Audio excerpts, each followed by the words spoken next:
If you asked me of my memories of when I was a student, I'd be able to actually list a bunch. I remember in third grade, the teacher put us in groups and we had to come up with a slogan for a fictional product we invented. We called it Ingadude's Food because one of the kids in our group was called Michael Inga. I remember my 5th grade presentation about the origins of basketball and how I made a poster and presented to the class. I remember my 7th grade project where we had to represent different countries and we had to create a booth and present all the aspects on the culture of our country. I remember in grade 9 writing and reciting a poem in French. I remember my presentation in 10th grade about the weapons used in World War I. I remember in 11th grade a video my group made for The Great Gatsby, talking about jazz music, because we were the musicians in the class. And let me tell you, making a video back in the 90s was not an easy task. I remember presenting about human rights and torture for my high school politics class. I remember reciting To Be or Not to Be on stage for English. I remember the egg drop in physics. I remember cutting open a cow's heart in biology. I remember band recitals, school plays, and the talent show where my band and I got first place. I remember many things. Now, what do all these memories have in common? What all these memories have in common is that I was doing something. In my 14 years of schooling, I won't be able to remember a time when I was sitting at my desk listening to the teacher. But I remember presenting and representing. I remember reciting. I remember producing and creating. I remember doing.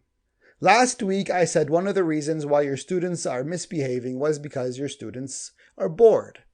I'm pretty sure you don't see yourself as a boring person, but maybe, just maybe, you're a boring teacher. Or let me put it this way so I don't hurt your feelings. Maybe it's your lessons that are boring. Thanks to BetterHelp for sponsoring this podcast episode. Being a teacher is tough. Sure, it's one of the most rewarding jobs you could possibly have, but more often than not, you're overworked, underpaid, not to mention the stress and pressure coming at you from every direction. From keeping your students on track, satisfying the administration with your performance, and of course parents telling you that you need to pay more attention to their kid, because you don't have 20 other kids in your class. Sometimes you just need to turn it all off and talk to someone, don't you? Well, let me introduce you to BetterHelp. BetterHelp is the world's largest therapy service, and it's 100% online. With BetterHelp, you can tap into a network of 30,000 licensed and experienced therapists who can help you with a wide range of issues. To get started, you just answer a few questions about your needs and preferences in therapy. That way, BetterHelp can match you with the right therapist from their network. Then you can talk to your therapist however you feel comfortable, whether it's via text, chat, phone, or video call. You can message your therapist at any time and schedule live sessions when it's convenient for you. If your therapist isn't the right fit for any reason, you can switch to a new therapist at no additional charge. With BetterHelp, you get the same professionalism and quality you expect from in-office therapy, but with a therapist who is custom-picked for you, more scheduling flexibility, and at a more affordable price. Use the link betterhelp.com/legendaryeducator to get 10% off your first month of therapy. That's betterhelp.com/legendaryeducator. Check out BetterHelp today. You deserve it. You're a teacher now, but some time ago, you used to be a student. Or have you forgotten that chapter in your life? I want you to go back to the time when you were sitting at your desk, looking up at the teacher and glancing at the clock repeatedly, wondering, why isn't the time moving? What are the emotions that come to mind? Excitement? Boredom? Curiosity? Sleepiness? I want you to make a mental list of the teachers that you remember. It's probably only going to be a handful, isn't it? So, why can't you remember all your teachers? It's because you only remember the teachers when you are engaged. When you're engaged, you're attentive.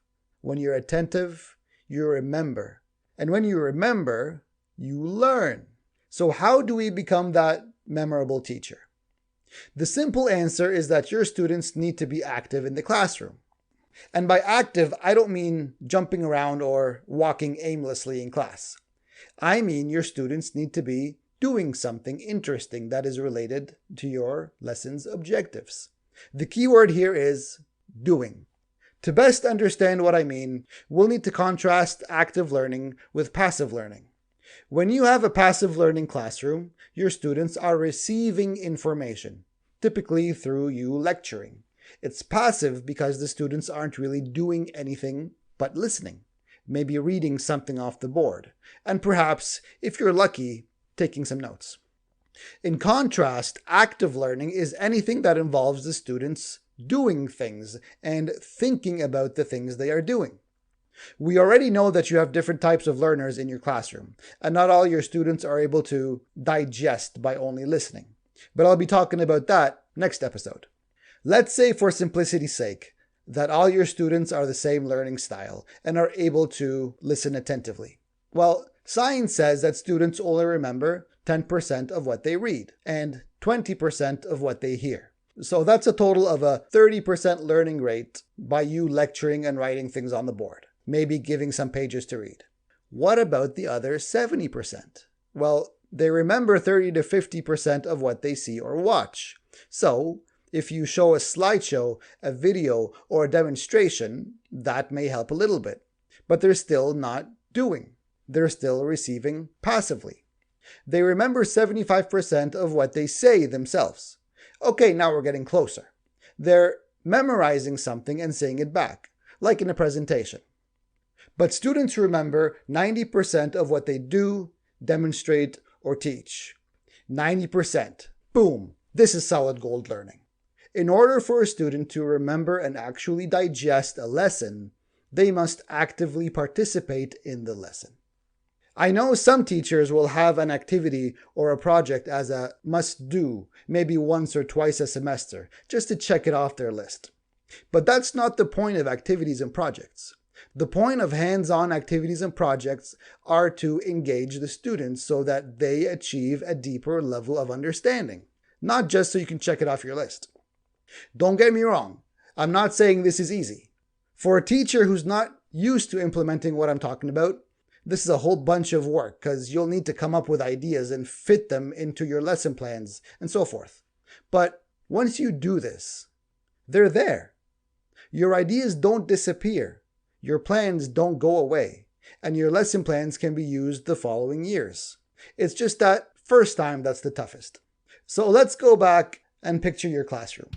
Are your students sitting at their desks, looking up at you and trying to keep their eyes open, pretending that they're being attentive?